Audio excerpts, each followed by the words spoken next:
The sound of shattering glass echoed through the First National Bank of Bozeman, Montana Territory, as Eleanor Garrison's hands trembled, still holding the ledger that would cost her everything she had worked for in this unforgiving frontier town. It was April 1883, and the spring snow had barely melted from the boardwalks when her world came crashing down around her 22-year-old shoulders. "You will sign this document stating the books were balanced, Miss Garrison, or you will find yourself without employment by sundown." Bernard Whitmore, the bank president, stood behind his mahogany desk, his jowls quivering with barely contained rage. His silk vest strained against his considerable girth as he jabbed a thick finger at the papers spread before him. Eleanor stood her ground despite the fear coursing through her veins. Her dark auburn hair was pulled back in a sensible bun, and her modest gray dress with its high collar marked her as a respectable working woman. She had been clerking at the bank for 3 years, ever since her father died and left her mother and younger brother dependent on her income. Every penny of her $12 a week went to keeping a roof over their heads and food on their table. "Mr. Whitmore, I cannot sign a false statement. The accounts are short by nearly $3,000. Someone has been taking money from the cattle ranchers' deposits and covering it with funds from the widow's accounts. It is theft, sir, and I cannot put my name to papers claiming otherwise." Whitmore's face turned the color of a ripe tomato. "You are a clerk, girl. A woman who should be grateful she was given employment at all in a man's profession.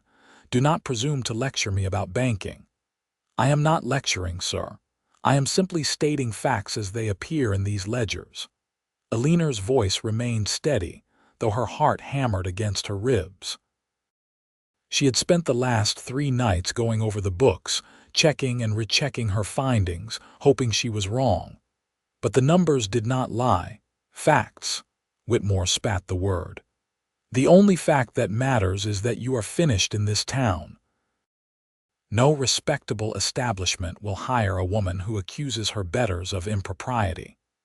You will leave this building immediately, and you will not receive your wages for this week. Furthermore, I will ensure that every business owner in Bozeman knows you are a troublemaker." Eleanor felt the blood drain from her face. Without that week's wages, they would not be able to pay the rent. Without a reference, she would never find other work. "Please, Mr. Whitmore, I need this position. My family depends on it, but I cannot lie." "Surely you understand that honesty in banking is essential." "Get out," he growled, moving toward her with menace in his small, pig-like eyes. "Get out before I have you thrown out." Eleanor gathered what dignity she could muster, picked up her worn reticule, and walked through the bank's main floor. The other clerks, all men, kept their eyes carefully averted. They knew. Of course they knew. But none would risk their own positions to defend her. She pushed through the heavy doors into the bright April afternoon, where the mountains loomed magnificent and indifferent to her ruin. The walk home to the small house on the edge of town felt like a death march. How would she tell her mother? How would they survive?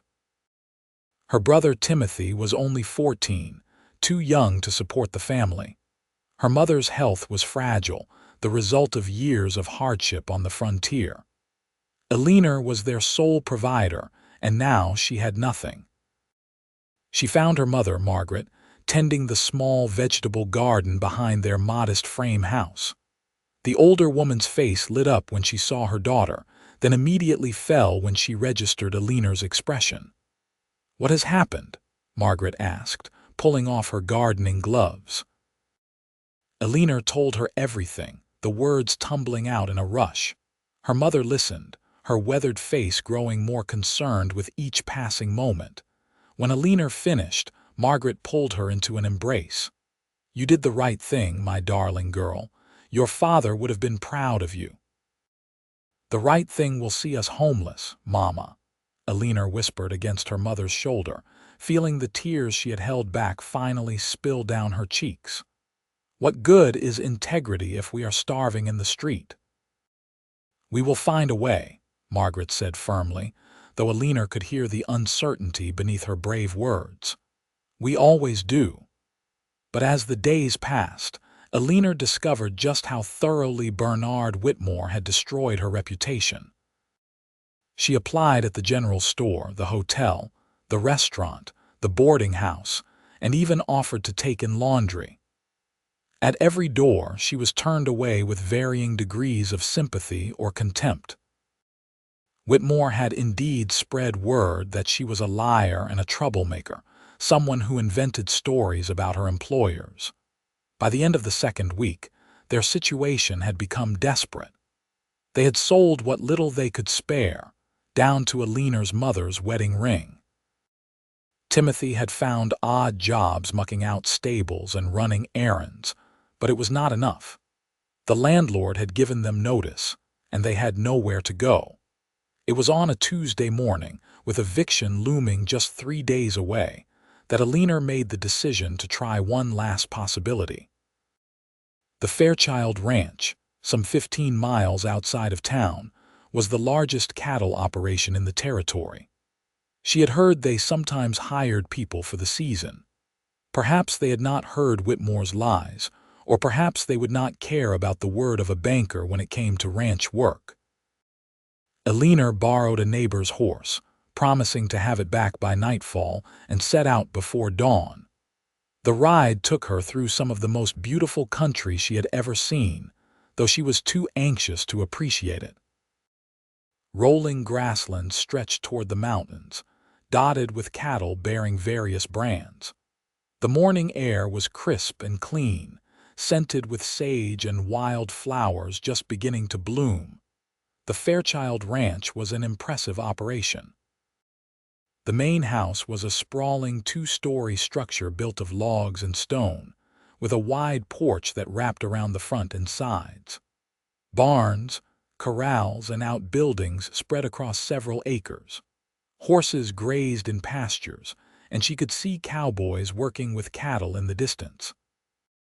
Eleanor tied her borrowed horse to the hitching post outside the main house and smoothed her dress, the same gray one she had worn to the bank that fateful day.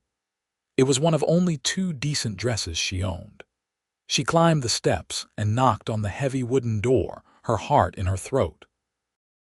A middle-aged woman with kind eyes and graying hair answered.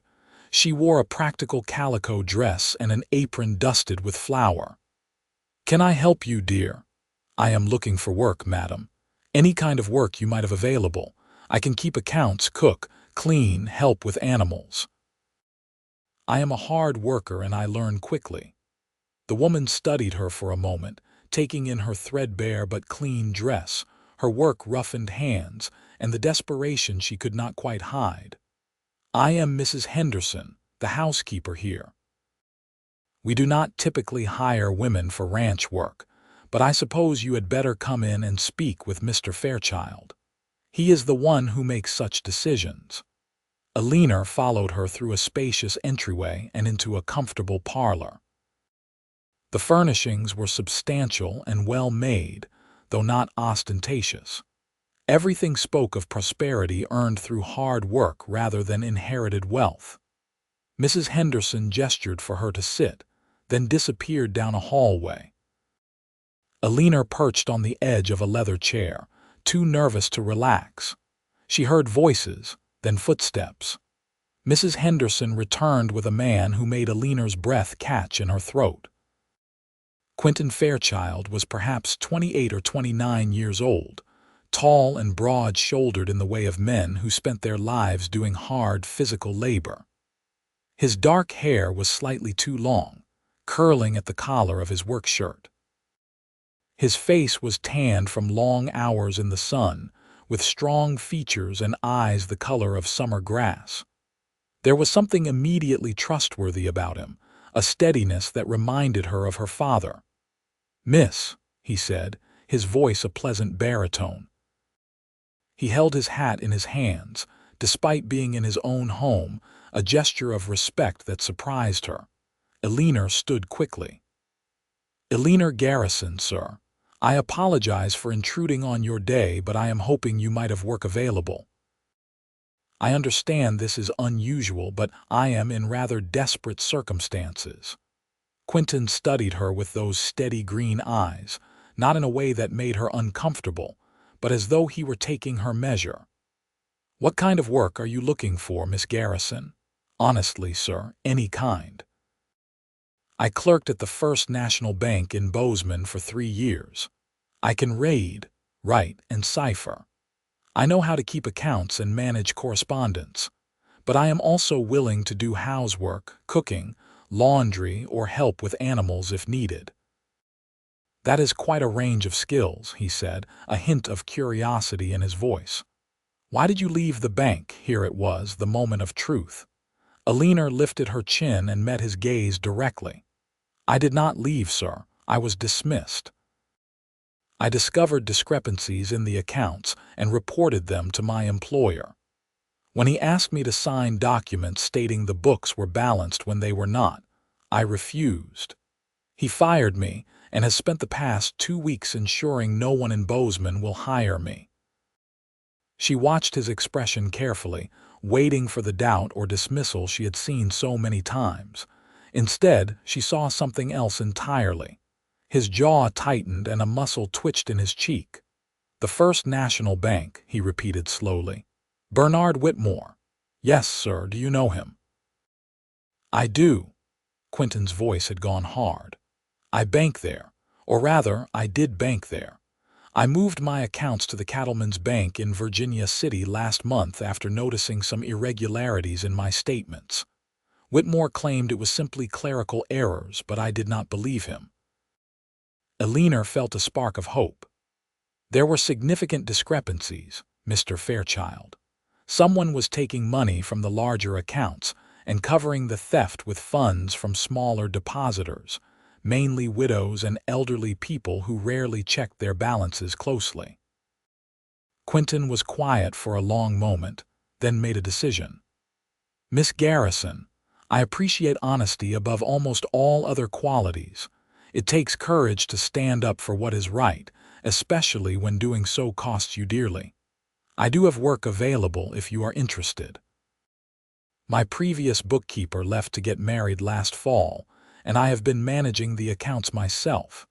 I do not mind the work, but it takes time away from running the ranch. I could use someone with your skills." Eleanor felt tears of relief prick at her eyes. "Truly, sir." "You would hire me despite what Whitmore says." "I would hire you because of what Whitmore says," Quinton corrected gently. "Integrity like yours belongs with me, not wasted on a man like that. The position would include room and board in addition to wages. We have a small cottage behind the main house that my bookkeeper used to occupy. It is empty now and yours if you want it. The wages would be $15 a week." $15 was $3 more than the bank had paid her. With room and board included, she could save nearly all of it. "Mr. Fairchild, I accept your offer with gratitude.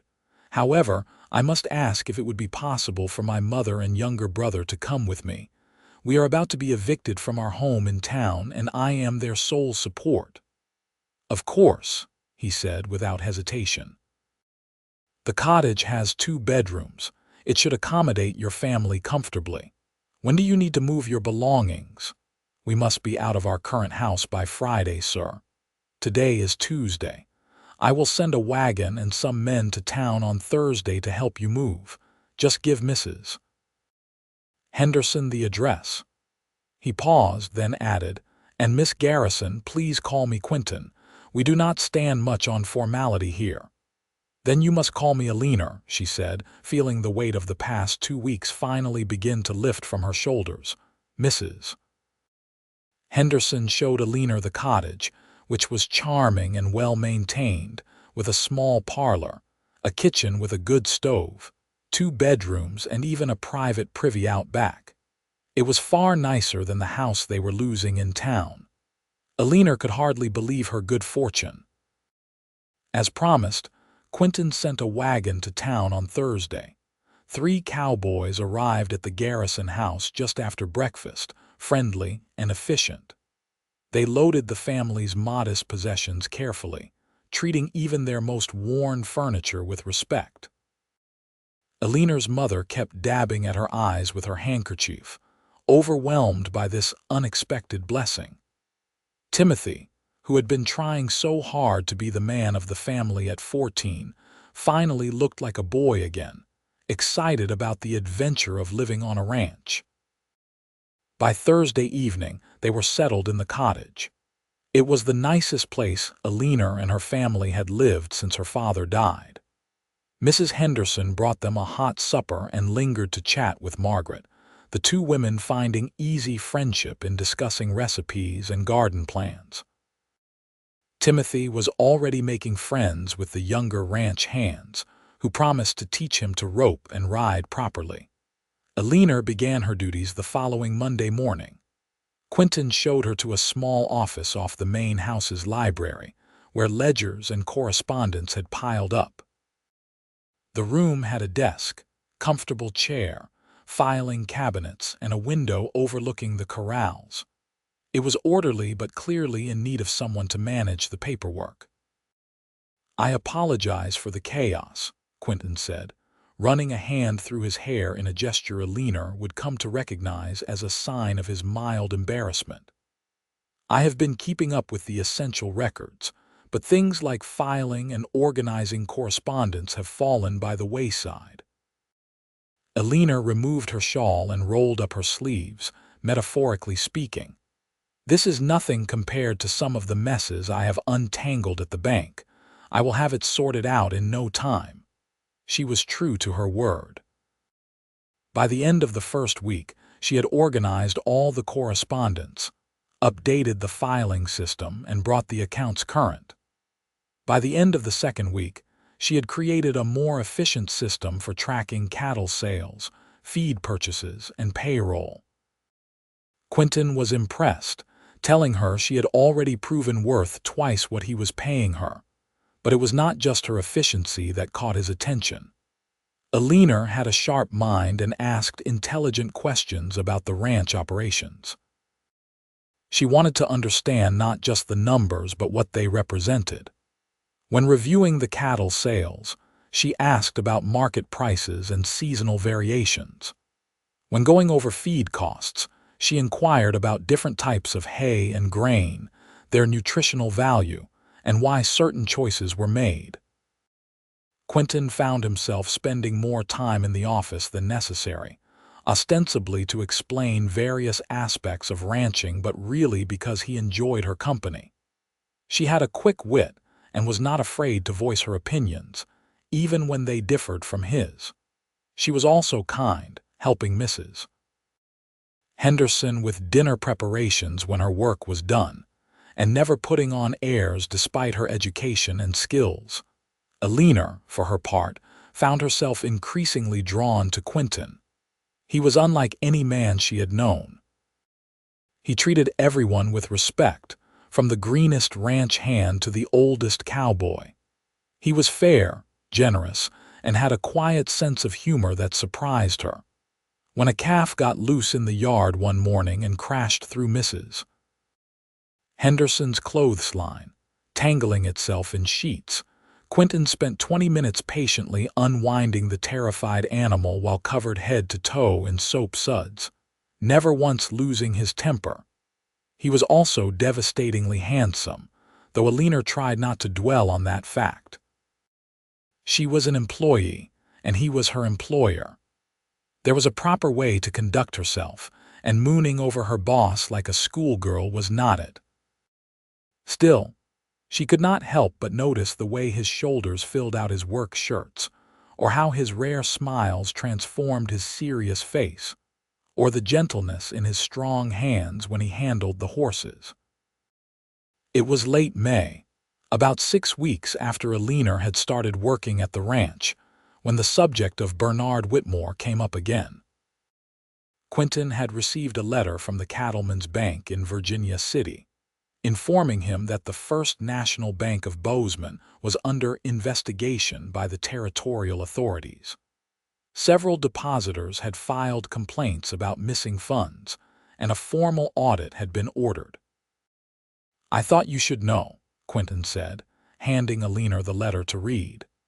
They were in the office going over quarterly reports, sitting side by side at the desk so they could both see the ledgers. Eleanor read the letter carefully, feeling a mixture of vindication and sadness. "I am glad the truth is coming out, but I feel terrible for the people who lost money. Many of them could not afford such losses."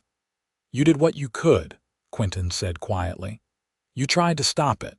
If Whitmore had listened to you, those additional losses could have been prevented." "I keep thinking I should have done more. Gone to the authorities myself, perhaps." "And said what? You were a clerk. You had no proof beyond the ledgers which Whitmore controlled. He would have simply called you a disgruntled former employee making false accusations." Quinton shifted in his chair to face her more directly. "Eleanor, you acted with integrity in an impossible situation. You lost your livelihood for doing what was right. That took tremendous courage." She met his eyes and felt something shift between them. The air seemed to thicken, charged with an awareness that had been building for weeks. They were sitting close enough that she could see the small scar above his left eyebrow, smell the pleasant scent of leather and sage that clung to him. His gaze dropped to her lips for just a moment before he seemed to catch himself. "I should check on the horses," he said abruptly, standing. "We have a mare who is due to foal any time." Eleanor watched him go, her heart racing. She was not imagining things. He felt it too, this pull between them. But he was honorable enough not to act on it, not when she depended on him for her family's livelihood. The imbalance of power made any relationship between them complicated. She tried to focus on her work, but her mind kept wandering. The truth was, she had fallen in love with Quinton Fairchild. She loved his integrity, his kindness, his dry sense of humor. She loved the way he cared for his animals and his employees. She loved how he had given her and her family a second chance without hesitation. She loved his quiet strength and the gentle way he spoke to his horses. She loved how seriously he took his responsibilities, and how he never asked anyone to do work he would not do himself. But loving him and being able to do anything about it were two different things entirely. The situation came to a head in early June. The ranch was in the midst of branding season, with all hands busy from dawn to dusk. Eleanor had been helping Mrs. Henderson prepare meals for the extra crew they had hired for the work.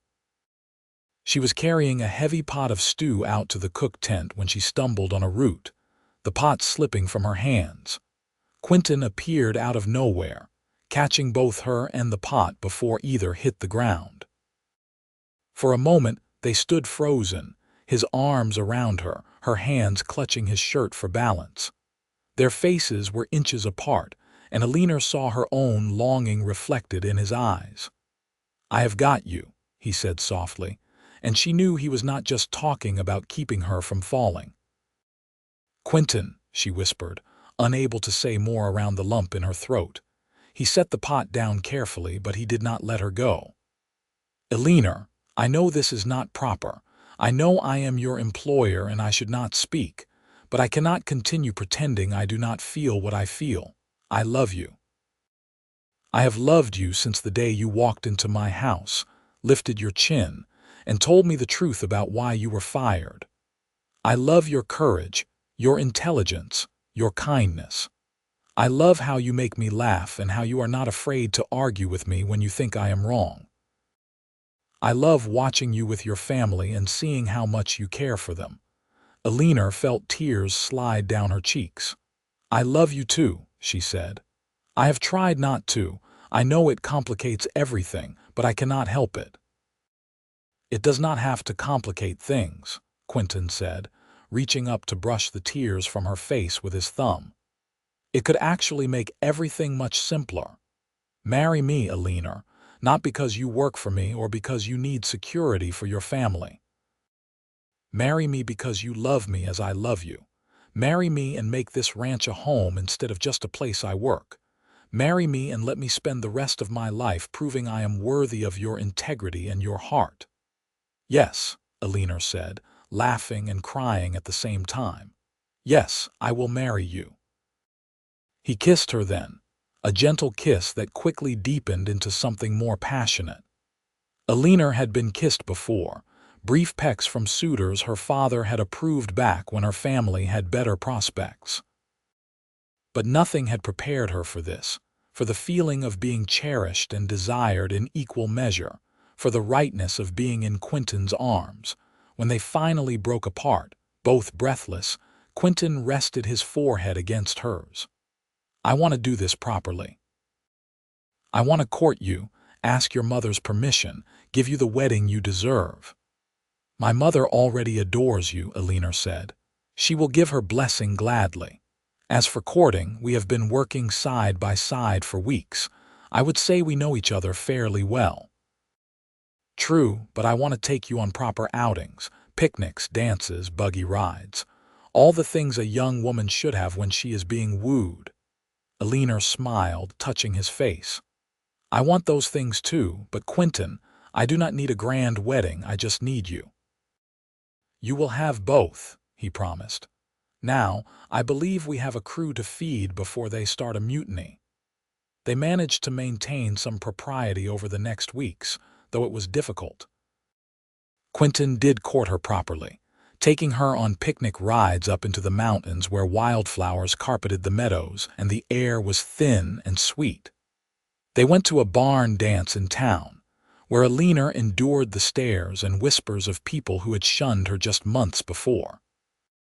She held her head high, secure in Quinton's love, and no longer caring what they thought. Margaret gave her blessing with tears of joy, telling Quinton he was the answer to her prayers. Timothy declared Quinton was the best almost brother a fellow could ask for, especially since he had promised to teach him everything about running a ranch. In late July, news came that Bernard Whitmore had been arrested. The audit had revealed that he had embezzled more than $30,000 over a 5-year period. He had been using the money to finance a series of bad investments and to maintain a lifestyle far beyond what his salary should have afforded. The territorial prosecutor was confident of a conviction, and Whitmore faced years in prison. Several people from town made the journey out to the ranch to apologize to Eleanor for not believing her. She accepted their apologies graciously, though some wounds took time to heal. What mattered most was that justice had been served, and the victims would at least see some of their money returned. Quinton and Eleanor were married in September, when the aspens had turned gold and the air had the crisp bite of approaching autumn. The ceremony took place at the ranch, with a minister brought from town. Mrs. Henderson and Margaret had worked for days preparing food for the celebration. All the ranch hands attended, along with neighbors from surrounding spreads and a few people from town. Eleanor wore a dress of cream-colored silk that Quinton had insisted on buying for her, along with a veil of delicate lace that had belonged to his mother. She carried wildflowers that Timothy had picked that morning. As she walked across the yard to where Quinton waited, looking impossibly handsome in a new suit, she felt like she was in a dream. But it was real. All of it was real. The man who looked at her like she hung the moon and stars, the home that waited for them, the future they would build together. "Dearly beloved," the minister began, and Eleanor felt Quinton's hand squeeze hers. They spoke their vows clearly and firmly, promises to love and honor each other through all the seasons of life ahead. When the minister pronounced them husband and wife, Quinton kissed her with such tenderness that several women in the audience dabbed at their eyes. The celebration lasted well into the evening, with music and dancing and more food than anyone could possibly eat. Margaret was radiant, healthier and happier than Eleanor had seen her in years. Timothy danced with Mrs. Henderson and made everyone laugh with his enthusiastic, if clumsy attempts at the more complicated steps. The ranch hands toasted the happy couple repeatedly, with speeches that grew more sentimental as the evening wore on. As the stars came out and the temperature dropped, Quinton and Eleanor slipped away to the main house. Quinton had moved Eleanor's things into his bedroom the week before, but this was the first night they would share it as husband and wife. He carried her over the threshold, a tradition she had thought silly until she felt the romance of it, the symbolism of starting their life together.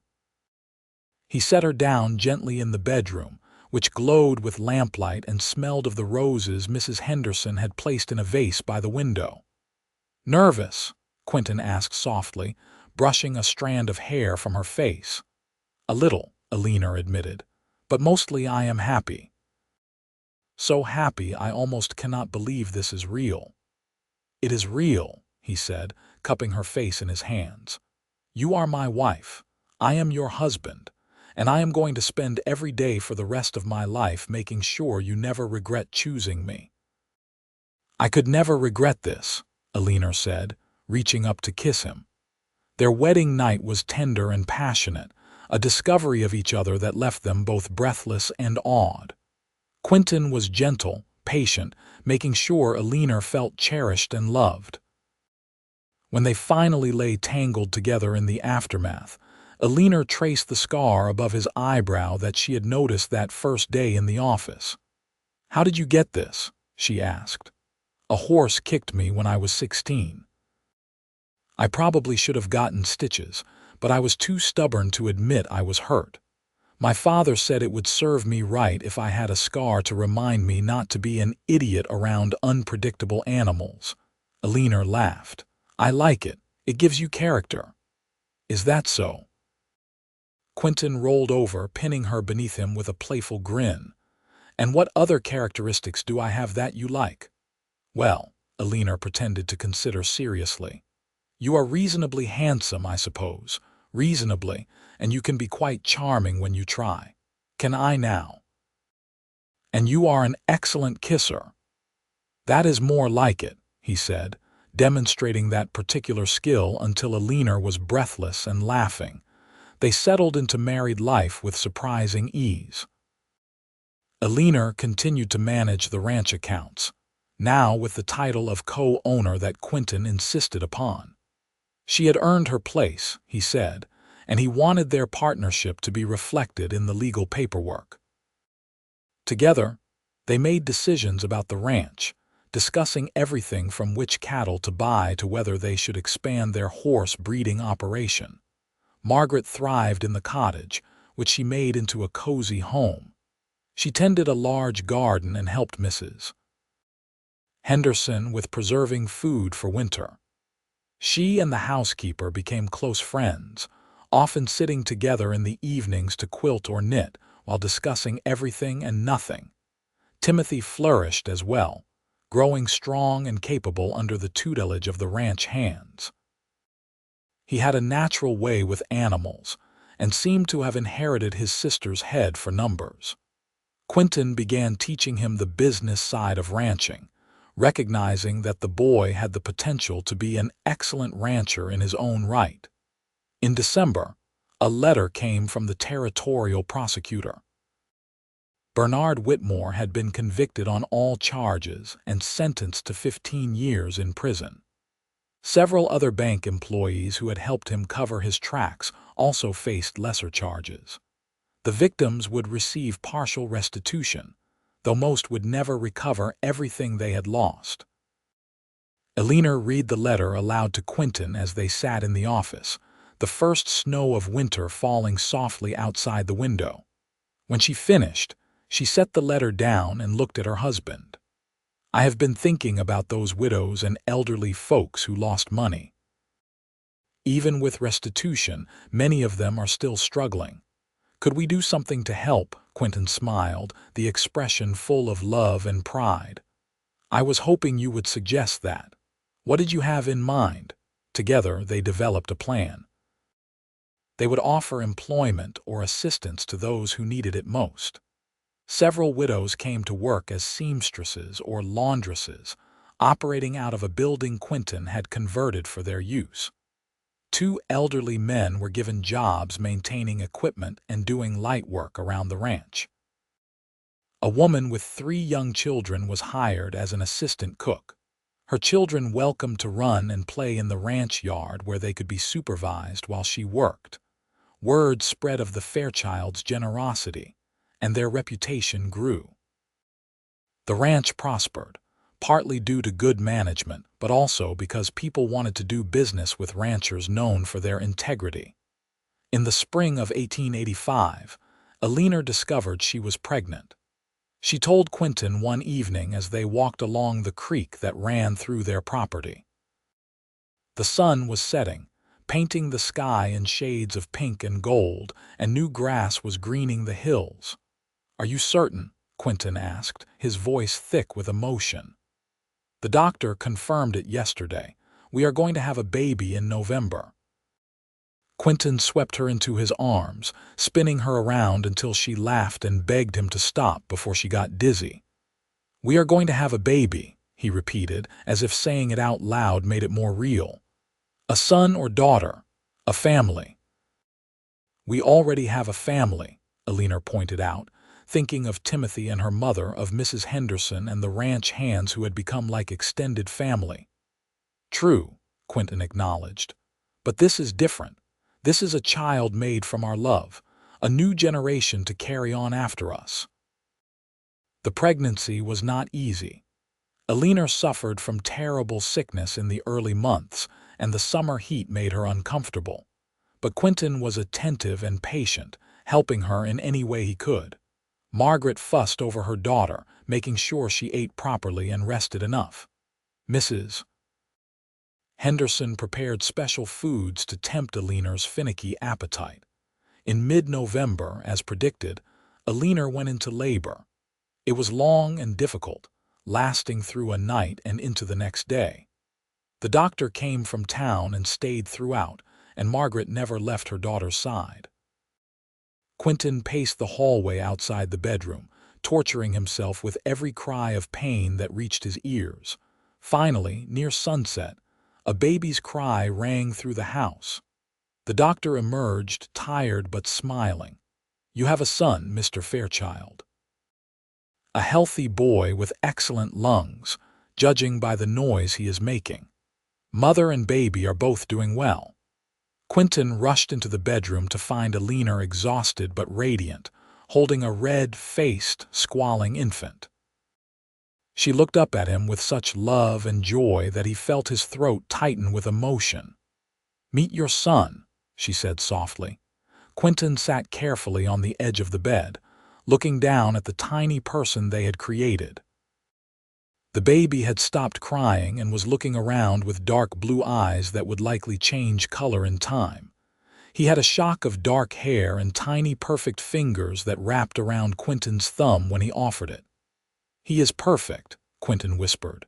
"You are perfect. I love you so much." They named him James Quinton Fairchild, after Eleanor's father and his own. Little James was a good baby, though he kept them up plenty of nights with his demands to be fed. Eleanor nursed him herself, refusing to hire a wet nurse despite Margaret's offers to help find one. These were precious moments, she said, and she would not give them up. Timothy was enchanted with his nephew, hovering around whenever he had a chance, eager to hold the baby or rock him or do anything to help. Margaret declared James the most beautiful baby ever born, a sentiment his parents agreed with even knowing they were biased. The ranch continued to prosper. Quinton and Eleanor proved to be excellent partners in both marriage and business. They made decisions together, valuing each other's input and expertise. They disagreed sometimes, even argued occasionally, but always with respect and always willing to compromise. In 1887, Eleanor gave birth to twin girls, Grace and Claire. The pregnancy had been harder than the first, and the doctor warned them the delivery would be complicated. But Eleanor was strong, and with the same doctor and her mother's support, she delivered 2 healthy daughters on a beautiful spring morning. Quinton was beside himself with joy and terror. 3 children, 3 precious lives depending on them. He held the twins, one in each arm, marveling at how identical they looked. Eleanor had laughed at his overwhelmed expression. "We will manage," she assured him. "We always do," and they did. Life was chaotic with 3 small children, but it was also full of love and laughter. James was a serious child, thoughtful and quiet like his father. The twins were mischievous and outgoing, keeping everyone on their toes. Timothy, now 19, was like a second father to them, patient and playful. In 1889, tragedy struck when Margaret suffered a stroke. Despite the doctor's best efforts, she passed away peacefully in her sleep 3 days later. Eleanor was devastated by the loss of her mother, who had been her rock through so many difficult times.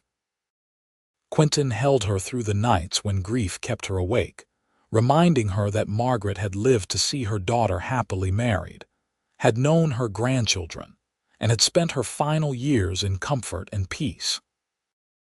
They buried Margaret on a hill overlooking the ranch, where wildflowers bloomed in spring and the view stretched for miles. It was a place of beauty and peace, fitting for a woman who had endured so much hardship with grace. Timothy, now 21, had been courting a neighbor's daughter, Sarah Morton, for the past year. He asked Eleanor and Quinton's blessing to marry, which they gave gladly. The wedding took place that fall, and Quinton gave Timothy 100 acres of ranch land and cattle to start his own operation. The young couple built a house on the property, close enough to remain part of the family but far enough to have privacy. In 1890, Eleanor gave birth to another son, Robert. This pregnancy and delivery were easier than the others, and Robert was a placid, happy baby who seemed content to observe the chaos of his older siblings with mild interest. The 1890s brought changes to Montana. The territory became a state in 1889, bringing new laws and regulations. The open range was slowly disappearing as more homesteaders arrived and fenced their land. Railroads expanded, making it easier to get cattle to market, but also bringing more competition. Through it all, the Fairchild Ranch adapted and thrived. Quinton and Eleanor were respected members of the community now. When a new bank opened in Bozeman, with proper oversight and regulations, Quinton was asked to serve on the board of directors. He accepted, and Eleanor often advised him on matters of banking practice and ethics. The story of how they met, of Eleanor's integrity and Quinton's recognition of her worth, had become something of a local legend. In 1895, Eleanor gave birth to their 5th and final child, a daughter they named Margaret after her grandmother. The birth was difficult, and the doctor advised them that Eleanor should have no more children. It was a bittersweet moment, knowing their family was complete, but also knowing they were blessed beyond measure with 5 healthy children. Life settled into a comfortable rhythm. The children grew, each developing their own personalities and interests. James loved the business side of ranching and showed the same aptitude for numbers his mother had. Grace and Claire, while identical in appearance, had very different temperaments.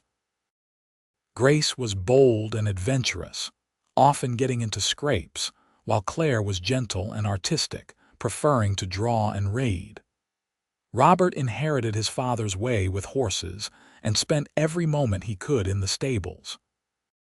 Little Margaret, known as Maggie, was everybody's darling, spoiled by parents and siblings alike, but somehow managing not to be ruined by it. Timothy and Sarah had children of their own, 3 boys who were close in age to the younger Fairchild children. The cousins grew up together, running wild across the ranch land, learning to ride and rope and take care of animals. Family dinners were loud, chaotic affairs with children everywhere, and love in abundance. Quinton and Eleanor's love for each other only deepened with time. They still found moments to steal away together, riding up to their favorite meadow or sitting on the porch after the children were in bed, talking about everything and nothing.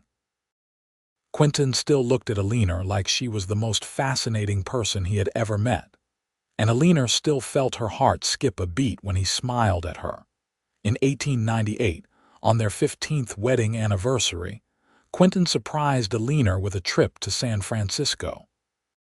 It was the first time they had been away from the ranch and children for more than a day, and Mrs. Henderson and Timothy's wife, Sarah, enthusiastically agreed to manage things while they were gone. They spent a week in the city, staying in a fine hotel, eating in elegant restaurants, and shopping in stores that put Bozeman's establishments to shame. They went to the theater and walked along the waterfront and fell in love all over again, without the constant demands of ranch life and children pulling at their attention. On their last night, as they stood on the balcony of their hotel room watching fog roll in over the bay, Eleanor leaned against her husband's chest, his arms wrapped around her. "Thank you for this," she said softly. "It has been magical." "Thank you," Quinton replied, kissing the top of her head. "Thank you for marrying me, for building this life with me, for giving me a family I never dreamed I would have. Thank you for being the kind of woman who would sacrifice everything for what is right. Your integrity that day at the bank, your courage to stand up to Whitmore even when it cost you everything, that is what made me fall in love with you. That is what I meant when I said integrity like yours belongs with me." Eleanor turned in his arms to face him. "I lost everything that day, but I gained so much more. I gained you, our children, the life we have built. If I had it to do over again, I would make the same choice. Honesty and integrity are never wrong, even when they are costly in the moment. We have taught our children that," Quinton said. "They will carry those values forward into whatever future awaits them." They returned home to find everything running smoothly and 5 children who attacked them with hugs and questions about the city and presents. Life resumed its normal patterns, but Eleanor and Quinton both cherished the memory of their time away. The turn of the century brought both excitement and anxiety. The world was changing rapidly, with new inventions and technologies transforming how people lived. Automobiles were beginning to appear, though they were still rare and unreliable. Electricity was coming to some towns, though the ranch would not have power for several more years. Telephones were becoming more common, and in 1901 the ranch finally got a phone line installed. But some things remained constant.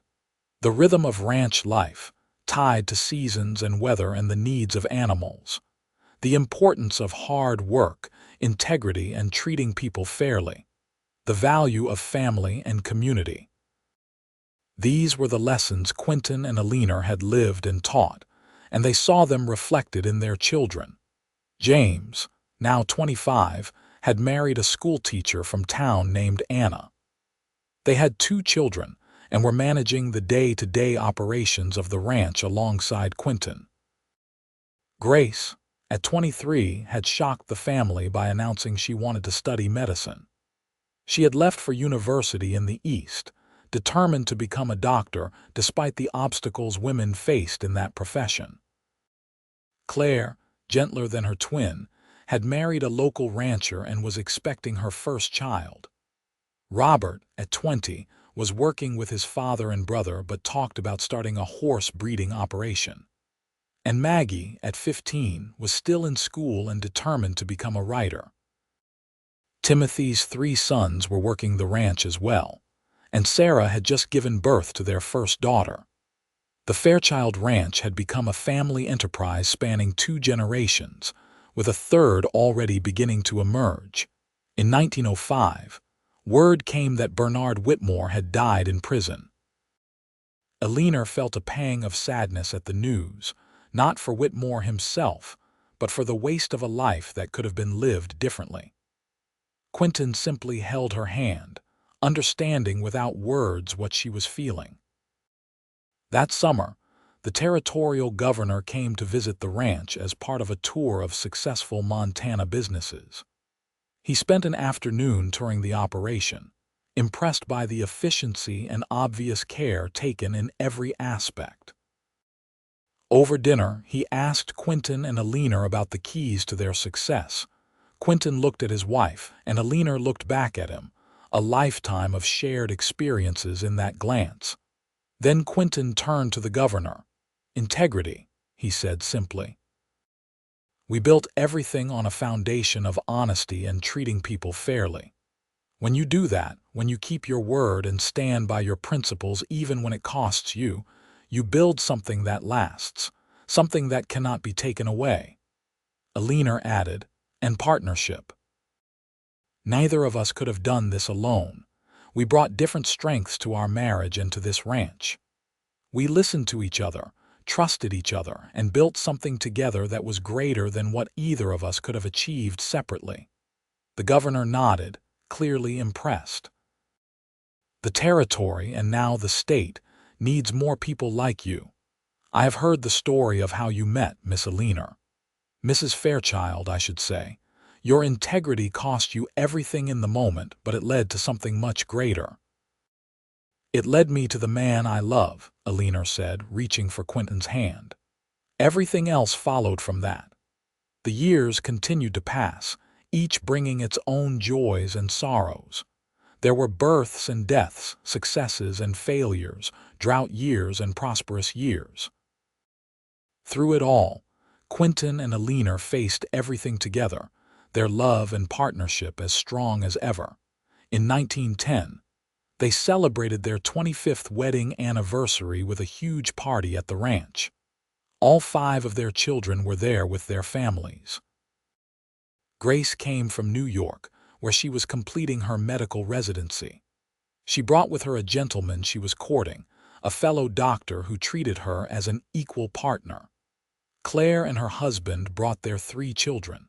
James and Anna had 4 children now and another on the way.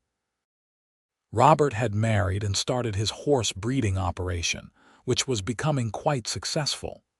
And Maggie, now 20, had just sold her first story to a magazine in New York. Timothy and Sarah were there with their family, which had grown to 5 children. Mrs. Henderson, now in her 70s but still spry, presided over the meal preparations with her usual efficiency. Friends and neighbors came from miles around to celebrate with the couple who had become pillars of the community. As the sun set on that perfect September day, Quinton stood to make a toast. He looked around at the gathered crowd, at the children and grandchildren running around the yard, at the home he and Eleanor had built together.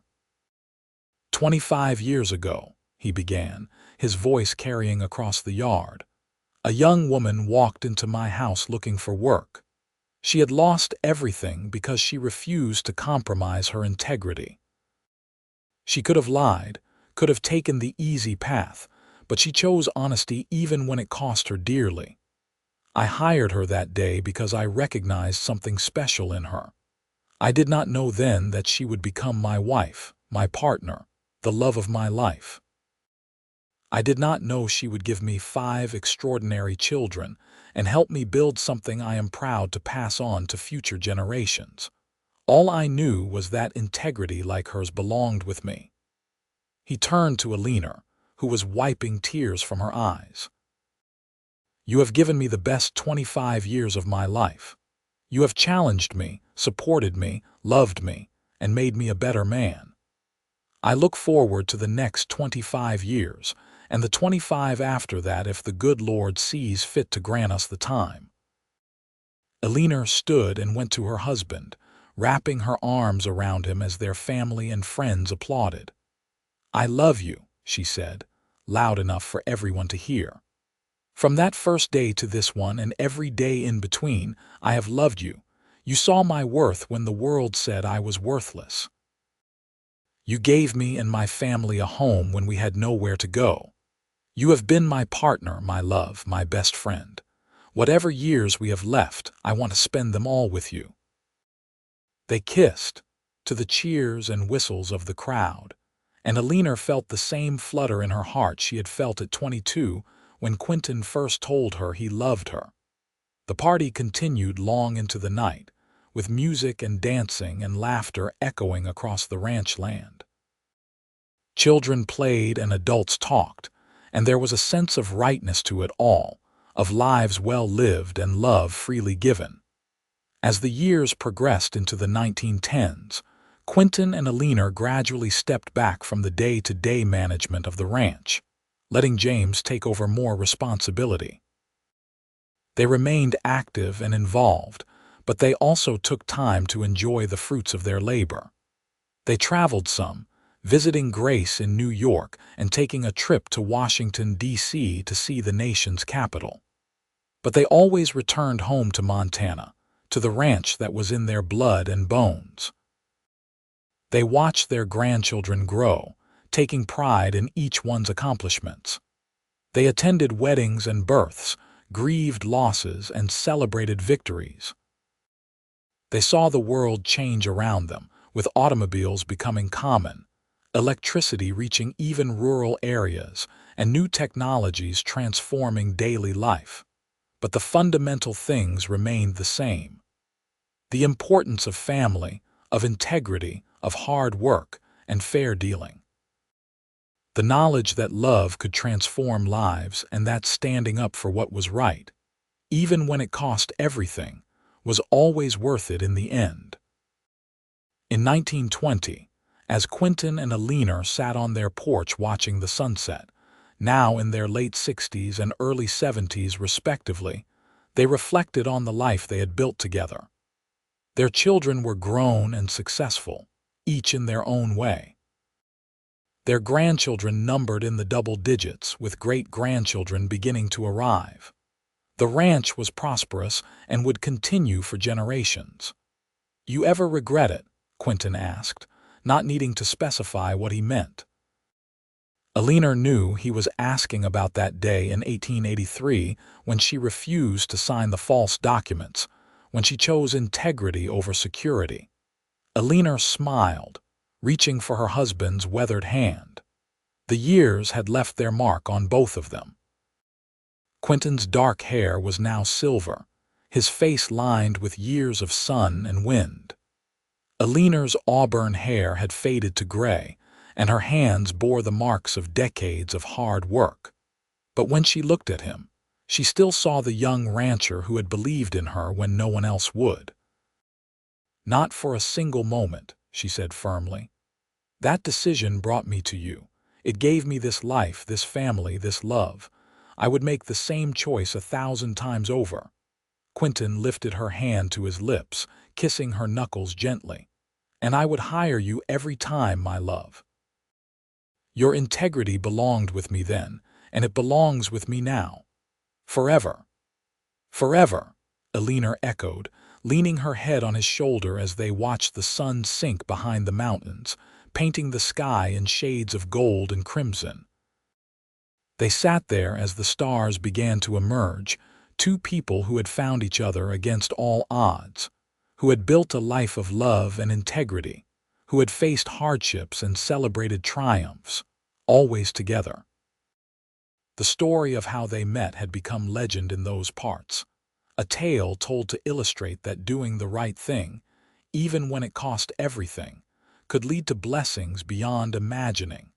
The rancher who had recognized worth in a fired bank clerk. The woman who had chosen honesty over comfort. Together, they had created something that would endure long after they were gone, a legacy not just of land and cattle but of values and love passed down through generations. As the night deepened and the stars multiplied overhead, Quinton and Eleanor remained on their porch, content in each other's presence. They had lived a good life, a life of meaning and purpose. They had loved deeply and been loved in return. They had raised children who shared their values and would pass them on to their own children. They had built something that mattered, something that would last, and it had all started with a moment of integrity, a refusal to compromise principles even in the face of ruin. That single decision, made by a frightened but determined young woman in a bank office in Bozeman, Montana, had rippled out across the years, touching countless lives and creating a legacy of honor. In the years that followed, Quinton and Eleanor continued to enjoy their twilight years together. They moved into a smaller house on the ranch property, leaving the main house to James and his growing family. They spent their days quietly, reading together, taking short walks, and welcoming the steady stream of children, grandchildren, and great-grandchildren who came to visit. Quinton's health began to fail in 1923. He had worked hard all his life, and his body was simply wearing out. Eleanor nursed him tenderly, as he had cared for her through difficult pregnancies and illnesses over the years. They spoke often of their life together, remembering the early days when everything was new and exciting, laughing over the chaos of raising 5 children, marveling at how their family had grown. On a crisp autumn morning in October 1923, with golden leaves falling outside the window and Eleanor holding his hand, Quinton passed away peacefully in his sleep. He was 72 years old and had lived a full, rich life. Eleanor grieved deeply, feeling as though part of her own soul had departed with him. But she was not alone.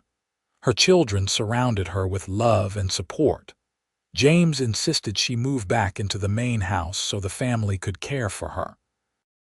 She was grandmother to 17, great-grandmother to 9, and respected matriarch to a family that now spanned 3 generations. Eleanor lived another 5 years, remaining sharp and engaged until the end.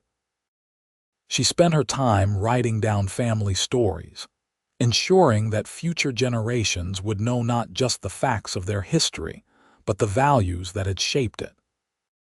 She told them about the bank in Bozeman, about refusing to sign false documents, about the day Quinton had said that integrity like hers belonged with him. "Always tell the truth," she would say to her grandchildren and great-grandchildren. "Always do what is right, even when it is hard. The easy path is rarely the right one, and the right path, though difficult, leads to rewards you cannot imagine." Eleanor passed away in her sleep in January 1928, joining the husband she had loved for more than 40 years. She was 72 years old. The entire community turned out for her funeral, wanting to pay respects to a woman who had exemplified integrity and grace throughout her life. She was buried next to Quinton on the hill overlooking the ranch, where Margaret had been laid to rest decades before. 3 generations of Fairchild stood around the grave as the minister spoke of a life well lived, of love that endured, of values that transcended time. The ranch continued to prosper under James's management, and would do so for generations to come. Each new generation heard the story of how it all began, of the banker's clerk, who was fired for honesty, and the rancher Cowboy who said integrity, like hers, belonged with him. It became a touchstone for the family, a reminder of where they came from and what they stood for. The small cottage where Eleanor and her mother and brother had first lived was preserved and eventually turned into a museum of sorts, filled with family artifacts and documents. The office where Eleanor had worked was kept much as it had been, with her carefully organized filing system still visible. Her ledgers were preserved, examples of her meticulous work and the standards she had set. Maggie Fairchild, the youngest daughter who became a writer, eventually wrote a book about her parents' love story.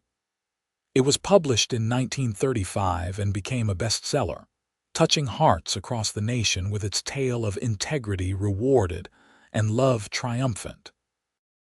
The book brought visitors to the Fairchild Ranch, people who wanted to see where this remarkable story had unfolded. Grace, who became a prominent doctor, often spoke at women's colleges and medical schools about her mother's example.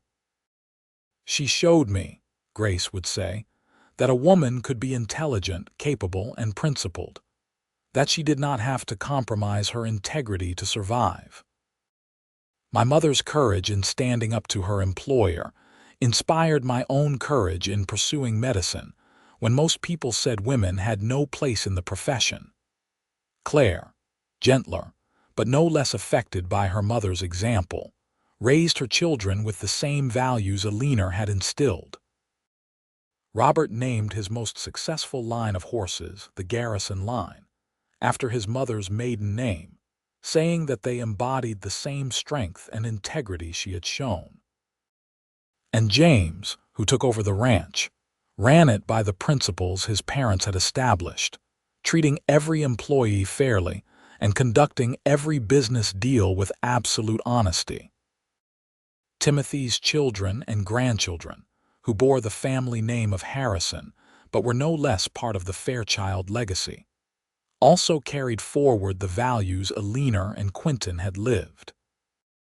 The story of how Aunt Eleanor stood up to the banker and how Uncle Quinton had recognized her worth became a favorite tale at family gatherings, told and retold until it took on the quality of legend. The Fairchild Ranch remained in the family for over 100 years, eventually being divided among various descendants, but always operated with the same principles of integrity and fair dealing that Quinton and Eleanor had established. Even when parts were sold to meet modern challenges, the buyers were carefully chosen to be people who would respect the land and the legacy. The First National Bank of Bozeman, after the scandal and Whitmore's imprisonment, had struggled to regain community trust. It eventually closed in 1895, unable to overcome its tainted reputation. A new bank, built on principles of transparency and honesty, took its place. Ironically, one of James Fairchild's grandsons would eventually serve as its president in the 1950s, bringing the family story full circle. The tale of Eleanor Garrison and Quinton Fairchild became more than just family history. It became part of the broader story of Montana, of the West, of America itself. It was a story about the power of integrity, about standing up for what was right even when it cost everything. It was about recognizing worth in others and giving people second chances. It was about love that endured and prospered, built on a foundation of shared values and mutual respect.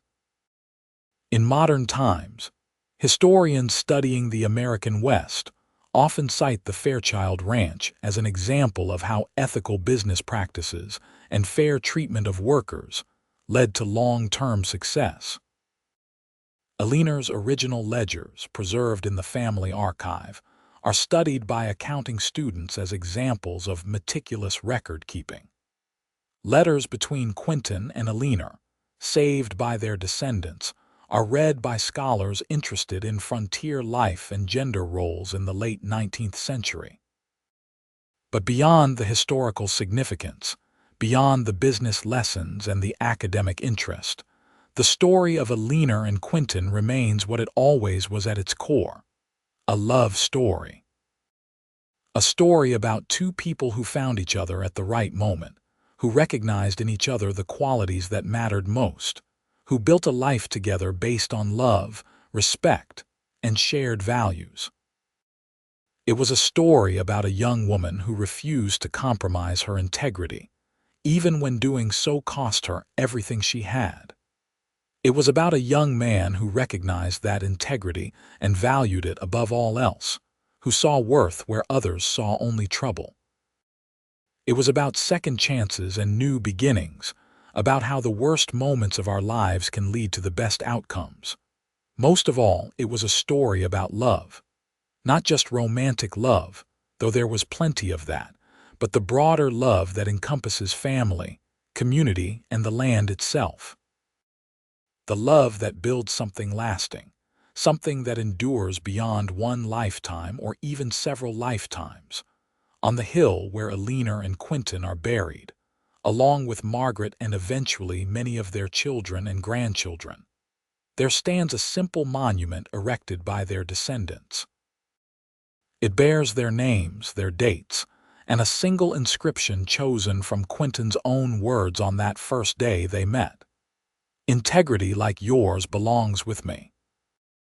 Those words, spoken in a moment of recognition and respect, became the foundation of a love story that spanned decades, a family legacy that endured for generations, and a testament to the power of doing what is right even when it is hard. They remind all who read them that the greatest wealth is not measured in land or cattle or money, but in the values we hold and the love we share. The story that began with a firing and ended with a lifetime of happiness teaches a lesson as relevant today as it was in 1883. That integrity matters, that honesty is always the right choice, and that love built on a foundation of shared values and mutual respect can weather any storm and create something beautiful that lasts far beyond our own brief time on earth. Eleanor and Quinton Fairchild lived ordinary lives in many ways, facing the same challenges and joys that people have always faced. But they lived those lives with extraordinary integrity, love, and commitment to doing what was right. Their legacy is not just in the ranch that still bears their name or the descendants who carry their values forward, but in the example they set for all of us. That choosing integrity over convenience, that recognizing and rewarding honesty, that building love on a foundation of respect and shared values. These are the things that truly matter and truly endure.